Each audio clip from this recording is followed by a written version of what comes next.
Νύχτα ομή για τελετουργία. Ευνίδιες αντλίες πυροσβεστικές με τρίλιες στη λεωφόρο.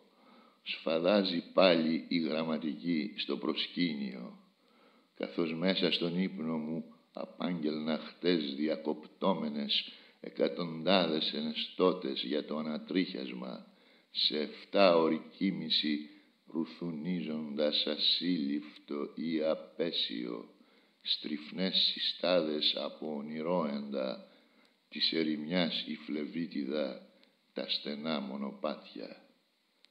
Προσπεράστηκα από το ζώο που περιέχω, βρυχήθηκα στο βρόντο, τα έκανα όλα γυαλιά καρφιά, τα βιώματα όπου έχτισα για να φτάνω ως απάνω στην υψηπέτεια, για να διαβάζω δυνατά το θάνατο στα αναλόγια της αγάπης, να τον ταυτίζω βραδιάζοντας με το ρόδινο ξεφλούδισμα σε όμορφα και αστραφτερά μπαρμπούνια σχάρας, να τον προσμένω σχεδόν ατάραχος ως αγχελώνα όπου τρέχει βιαστική να αποφυλακίσει κάποτε κι ήθε πέρα τα κόκαλά μου.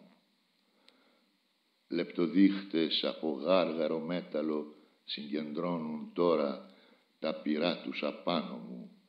Βάλε την ηχό μου σε κορνίζα, δεν ξέρεις αύριο αν θα υπάρχω.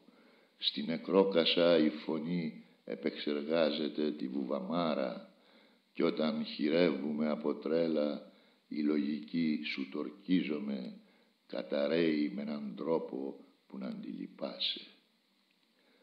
μπήγοντας ύστερα τα νύχια μου στη γριά βεβαιότητα ολομόναχος, ένα ολάξαφνο σχίσιμο του μαύρου, φτερουγώντας εφήγαν τα νυχτοπούλια.